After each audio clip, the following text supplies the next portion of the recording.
বাচ্চাদের পছন্দের খাবার ফ্রাইড রাইস রান্না করেছিলাম। ফ্রাইড রাইস রান্নার মধ্যে ছিল ফ্রাইড রাইস, ভেজিটেবল আর চিকেন ফ্রাই, সাথে একটা মাংসের পাতলা ঝোলও রান্না করেছিলাম। আসসালামু আলাইকুম, সবাইকে ওয়েলকাম করছি আরো একটি নতুন ভিডিওতে। এই তো বাচ্চারা আবদার করলো ফ্রাইড রাইস খাবে, তা মাঝে মধ্যে হুটহাট করে বাচ্চাদের জন্য এভাবে আমি রান্না করে নেই। আর এটা শুক্রবারের ব্লগ ছিল। শুক্রবারের ভিডিওতে আমি ফ্রাইড রাইস রান্না করেছিলাম এবং সেটা আমি শেয়ার করতে পারিনি আপনাদের মাঝে। যাই হোক, অসুস্থ থাকার কারণে আমি এডিটও করতে পারিনি। তারপর আমি সমস্ত সবজি, কয়েক রকম সবজি আপনার ভাইয়া নিয়ে আসছে, সেগুলো আমি কেটে কুটে রেডি করে নিয়েছি। গাজর, বরবটি, তারপর পেঁপে কেটে নিয়েছি। আর এগুলো সব একসাথে কেটে তারপর হচ্ছে সুন্দর করে ধুয়ে নিয়েছি। আর এখন ভেজিটেবলগুলো একটু বয়েল করে নিচ্ছি। অন্যদিকে মাংসের একটা পাতলা ঝোল করব আলু দিয়ে, সেজন্য মাংসগুলো সুন্দর করে ধুয়ে তারপর আলু এবং মাংস সব মশলা একসাথে হাতে মেখে অন্য চুলায় আমি বসিয়ে দিয়েছি।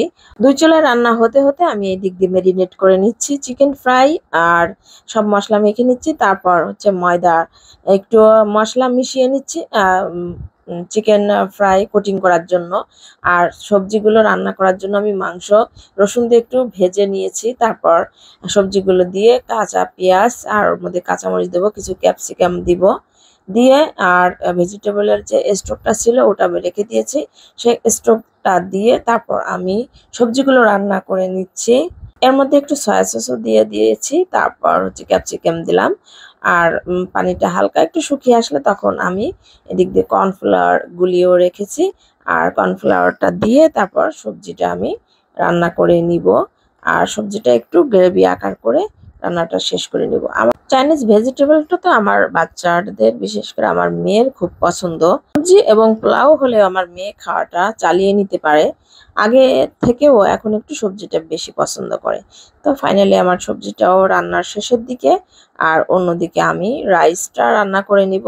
তার জন্য আমি একটু তেল দিয়ে তারপরে গাজর কুচি, বরবটি কুচি একটু সুন্দর করে ভেজে নিব।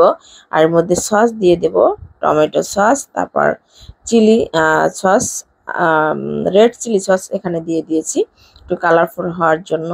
তারপর আমি আগে থেকে সিদ্ধ করে রেখে দিয়েছিলাম চালগুলো, আমি এখন দিয়ে দিলাম। আর এটা 80% আমি সিদ্ধ করে রেখে তারপর ঠান্ডা করে নিয়েছি।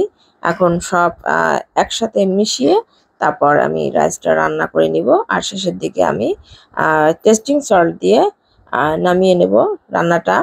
আর এদিক দিয়ে আমার মাংস রান্নাও হয়ে গিয়েছে। ফাইনালি লুকটাও দারুণ হয়েছে। ঝালটা একটু কম দিয়েছি যেহেতু বাচ্চারা পছন্দ করবে। তারপর আমি লাস্ট পর্যায়ে যে রান্নাটা সেটা আমি চিকেন ফ্রাই করে নিচ্ছি।